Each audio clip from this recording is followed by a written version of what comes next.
जय श्री कृष्णा। कामिका एकादशी के स्मरण मात्र से वाजपेय यज्ञ का फल मिलता है। जो व्यक्ति इस दिन व्रत रखकर भगवान विष्णु की पूजा अर्चना में मन लगाता है, उसके सभी पाप मिट जाते हैं। धर्म ग्रंथों में लिखा गया है कि भगवान विष्णु के आराध्य श्री शिव हैं और भगवान शिव के आराध्य श्री विष्णु। ऐसे में श्रावण मास में आने वाली कामिका एकादशी का महत्व और भी बढ़ जाता है। इस वर्ष यह एकादशी 13 जुलाई यानी गुरुवार के दिन मनाई जाएगी। यह व्रत करने से भगवान विष्णु के साथ साथ शिव जी की भी असीम कृपा प्राप्त होने वाली है।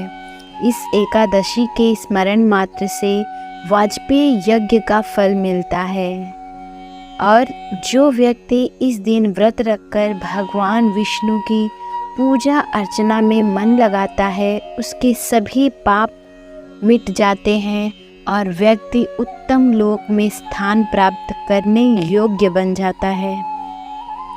तो मैं आपको बताने वाली हूँ पूजा विधि और दीपदान का महत्व क्या होता है। तो आपको पूजा कैसे करना है। इस दिन शंख, चक्र और गदा धारण करने वाले भगवान विष्णु की श्रीधर, हरि, विष्णु, माधव और मधुसूदन आदि नामों से भक्तिपूर्वक पूजा करनी चाहिए। पुराणों में भगवान विष्णु ने कहा है कि कामिका एकादशी के दिन जो व्यक्ति भगवान के सामने घी अथवा तिल के तेल का दीपक जलाता है, उसके पितर स्वर्ग लोक में अमृत का पान करते हैं। इस दिन मंदिर, तुलसी के नीचे, पीपल और केले की जड़ में, नदियों के किनारे और संध्या काल में खुले आसमान के नीचे जो प्राणी दीप दान करता है, उसे अक्षय पुण्यों की प्राप्ति होती है। तो आपको जो मैंने आपको बताई कहाँ कहाँ पे दीप दान करना चाहिए और इसका फल आपको भगवान विष्णु से मिलेगा। और हम कथा जानेंगे कि ये कथा जो कि भगवान विष्णु खुद बताते हैं कि ये कथा सुनने मात्र से आपको क्या लाभ होने वाला है। तो कथा इस प्रकार है कि कुंती पुत्र धर्मराज युधिष्ठिर कहने लगे कि हे भगवान, आषाढ़ शुक्ल देवशयनी एकादशी तथा चातुर्मास महात्म्य मैंने भली प्रकार से सुना है। अब कृपा करके श्रावण कृष्ण एकादशी की क्या नाम है सो बताइए। तो अब भगवान श्री कृष्ण बताते हैं। तो उसके लिए सबसे पहले आप अपने हाथ में अक्षत और फूल ले लें और भगवान का नाम लेते हुए आंख बंद करके ये कथा पूरी सुने, क्योंकि आधी अधूरी कथा सुनने से उसका फल प्राप्त नहीं होता, उससे आपको दुष्परिणाम ही मिलता है। तो आप कृपा करके पूरी कथा सुने। तो भगवान श्री कृष्ण कहने लगे कि ये हे युधिष्ठिर, इस एकादशी की कथा एक समय स्वयं ब्रह्मा जी ने देवर्षि नारद से कही थी, वही मैं तुमसे कहता हूँ। नारद जी ने ब्रह्मा जी से पूछा था कि हे पितामह, श्रावण मास के कृष्ण पक्ष की एकादशी की कथा सुनने की मेरी इच्छा है।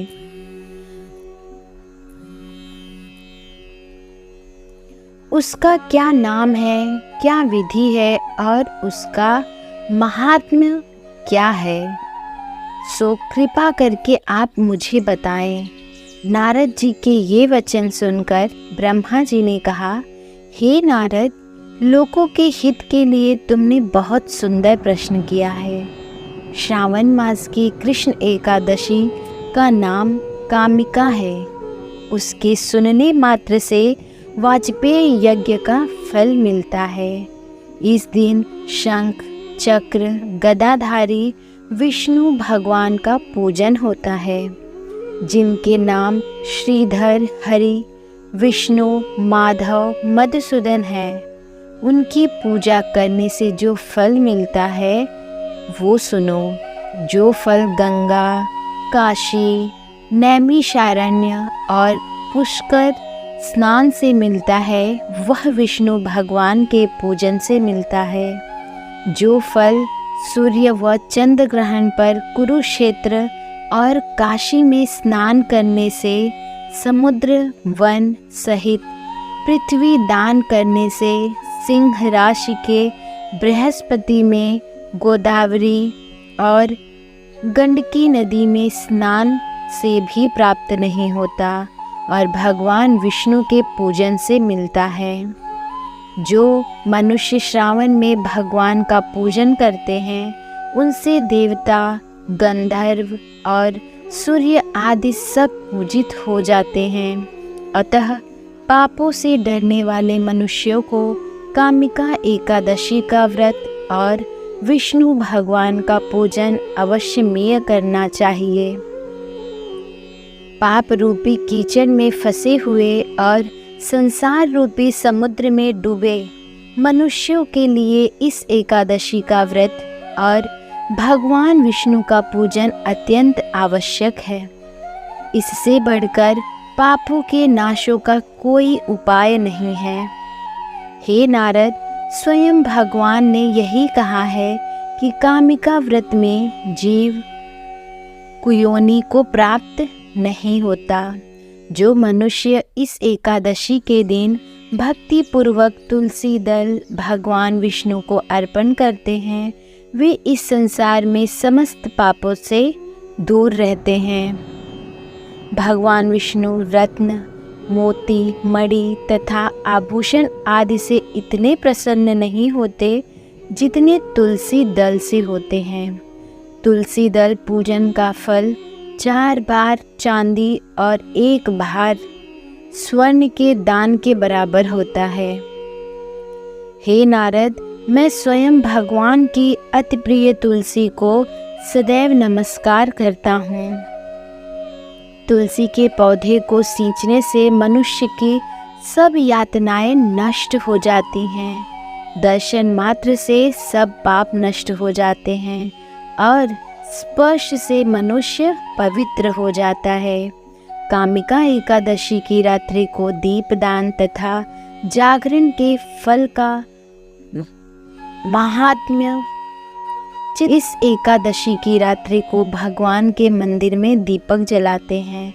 उनके पितर स्वर्गलोक में अमृत पान करते हैं तथा जो घी या तेल का दीपक जलाते हैं वे 100 करोड़ दीपकों से प्रकाशित होकर सूर्य लोक को जाते हैं।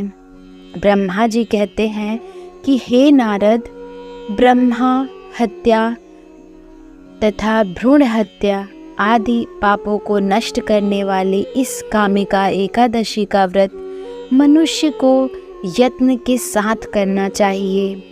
कामिका एकादशी के व्रत का महात्म्य श्रद्धा से सुनने और पढ़ने वाला मनुष्य सभी पापों से मुक्त होकर विष्णु लोक को जाता है।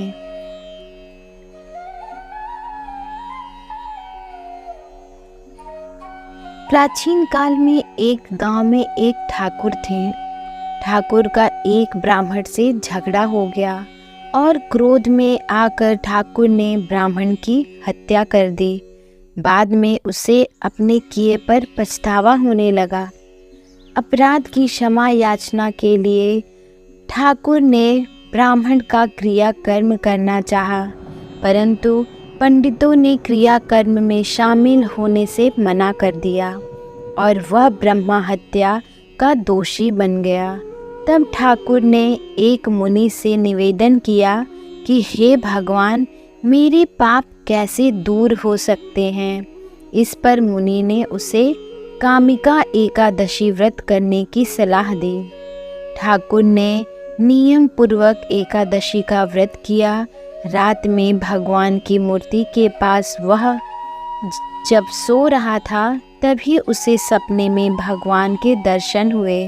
भगवान ने कहा, मैंने तुम्हें सभी पापों से मुक्त कर दिया है। इस तरह ठाकुर ब्रह्मा हत्या से के पाप से मुक्त होकर अंत में बैकुंठ को प्राप्त हुआ। वो बैकुंठ लोक में मुक्ति पा गया। तो ये था भगवान की कहानी, कामिका एकादशी की कहानी, जो कि भगवान विष्णु खुद बताते हैं युधिष्ठिर को कि नारद मुनि के द्वारा पूछे गए ब्रह्मा जी से ये बताया गया था। तो जैसे भगवान ने वो ठाकुर को माफ़ कर दिया, उसके सारे पापों को नष्ट कर दिया, वैसे ही भगवान हमारे भी सारे पापों को नष्ट करे और हमें मुक्ति दे।